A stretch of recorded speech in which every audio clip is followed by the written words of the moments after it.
Welcome to the Printer's Edge with LaManna, a podcast about how to sell, buy, or build a printing business. Now here are your hosts, LaManna and Ken Okel.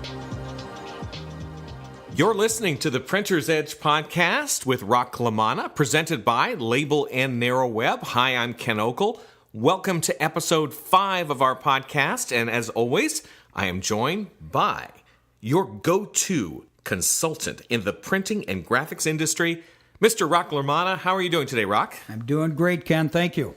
Now, Rock, last time we talked in episode 4 all about what buyers want. People can go back, jump on iTunes, listen to that episode. For this one, we want to switch things around and really focus on what's going on with the sellers in the label industry. So, Rock, what are your thoughts about some of the challenges or opportunities that they're facing? Well, Ken, it's very interesting because that's my world. Yeah. My experience is for the last 16 years, I've been working with buyers and sellers, people that are looking to sell. That's what our focus is on today. And it's very interesting as a business broker and advisor to label printers. There's always that question, when should I sell? How do I sell? Who in the heck's going to buy me is always the issue. So I try to understand what's motivating them to sell. And there's some priorities in that area. There's examples such as age, health. One gentleman just recently said, Rock, I'm just plain old tired. It's time. It's been 40 years. I inherited the business from my father-in-law. And, it's time. I'm ready to move on. There's so many different ways of talking about either retirement, and I always try to focus on what's motivating them to really think about selling. And the other issue is the financial aspect of it. How do they know that the valuation of their company, when is it time to sell?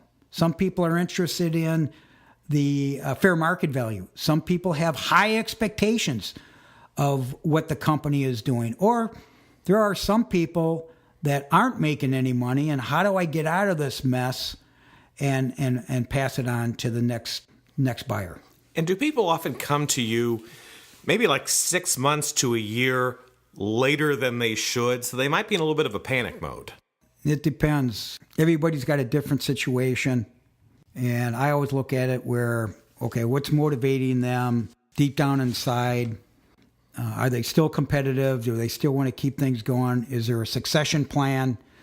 Is it an estate plan? Is it an exit plan for themselves or their families? When you talk about months in advance, some people are very, very emotional. They might call me on a situation, and then I might not hear from them in months.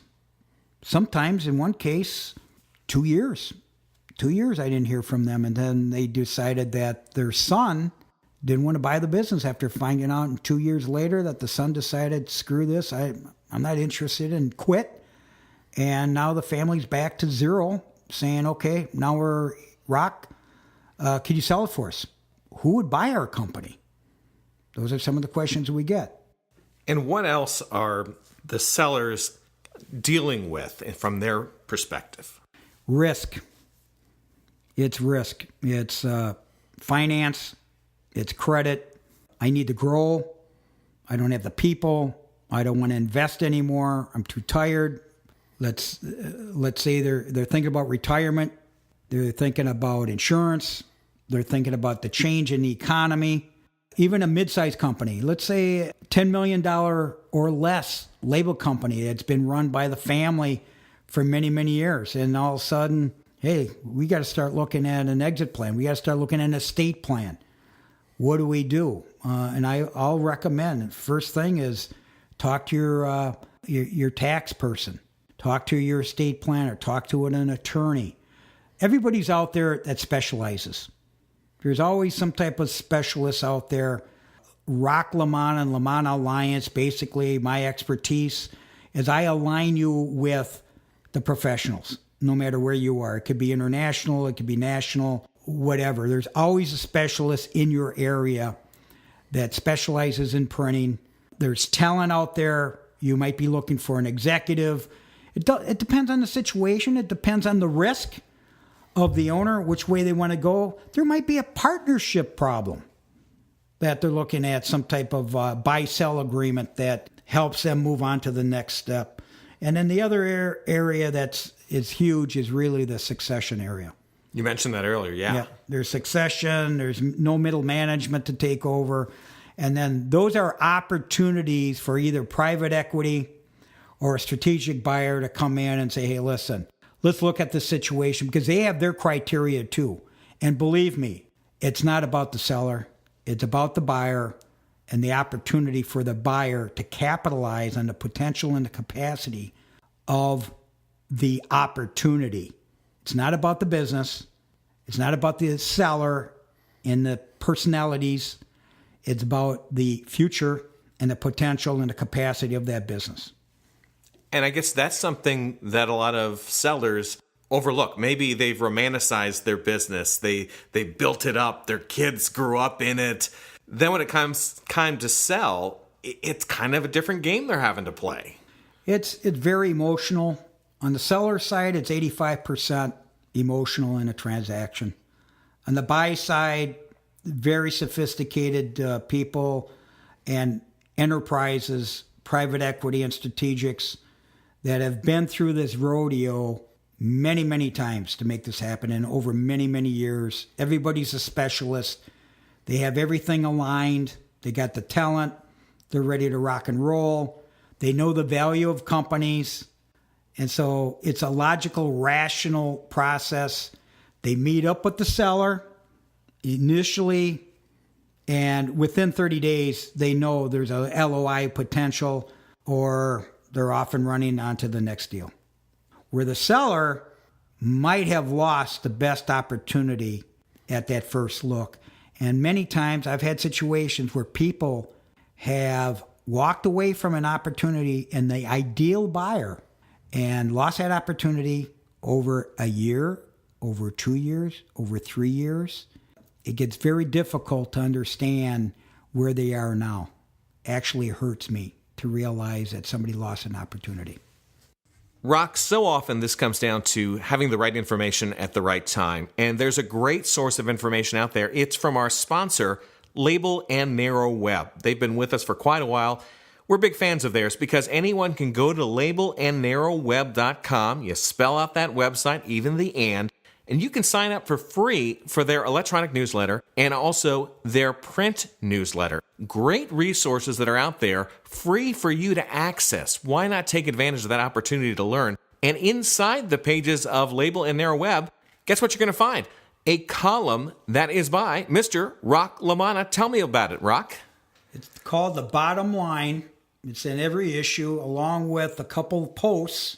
And another priority is the industry events. The industry events talks about business owners and their technical people and operations people that should attend these webinars, these expos, such as September, the Label Expo of Americas in Rosemont, Illinois. I'll be there along with Label and Narrow Web.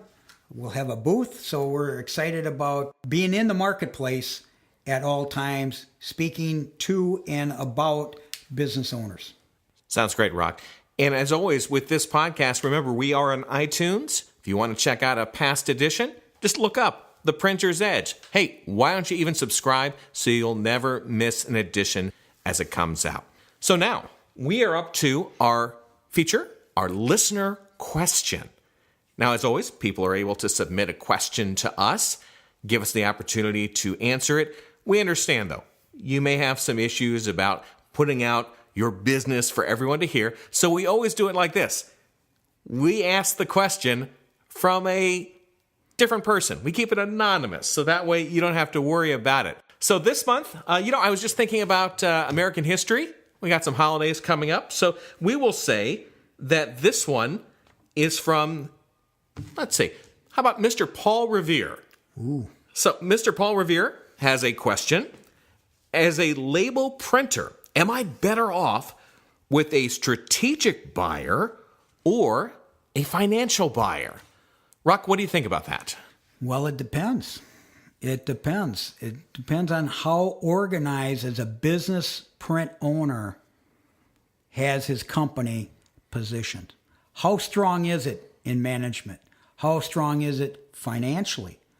Where is it headed? What is the potential? Okay. How about the market niche? Where are they focused? Such as pharma. Pharma is a really hot spot. What should you expect for a multiple on EBITDA or SDE? So there's so many different situations, and your timing. What about your health? Start looking at yourself personally. Do you have your estate in tune? Are you organized in the situation where the value of your business, where are you headed? Are you in a growth mode? Are you flat? Okay, in a lot of areas. What about technology? Do you have the latest technology? Are you a digital printer? You're a flexo printer? Who are your suppliers? What about your sales force? What do you have for a sales force? So strategically, a private equity group is looking for everything basically to be set up, turnkey, owner is out, management remains. They have a tremendous distribution channel within their existing portfolio. Or you look at a strategic. A strategic might say, you know what? We don't need the facility. We only want the customer list. We only want the capacity or the potential of the seller. So strategically, the owner, the business owner, really has to look at all the situation, and it takes time. That's one thing that I've noticed about potential sellers. They underestimate the time that it takes, the business advisors that it takes, and the cost or the investment that it takes in the transition. And understand, it may take a year before you're emotionally prepared to sell. It may take 2 years.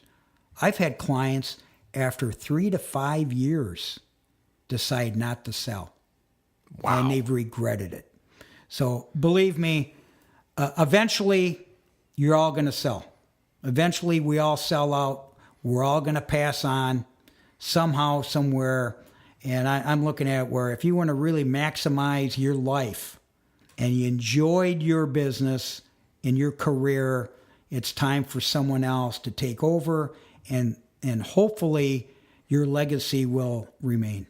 All right. Thank you, Rock. And I hope Paul Revere enjoys that answer. If someone has a question that they would like to pose for a future episode of this podcast, Rock, you want them to get in touch with you through your website, right?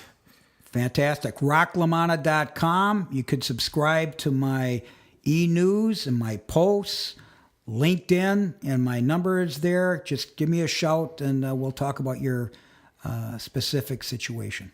And of course, to find out more about me, Ken Okel, you can always go to my website, kenokel.com, KENOKEL. I'm a professional speaker who helps people become more productive in their businesses. One final thing that we want to do is to give people a little bit of a snapshot of our next episode. So we've been talking about the sellers, we've been talking about the buyers. Coming up in the next edition, Rock, what's the topic we're going to be looking at? We're going to be talking about actual case studies of where are they now, both buyers and sellers and their situations. Going to be great. I think people are really going to enjoy that because this is that real life information that people can't always find in the marketplace. So stay tuned. We will see you in the next edition. So I am Ken Okel for Rock LaManna. Let me say, see you in the marketplace. This is The Prince's Edge with Rock LaManna. Thanks for listening.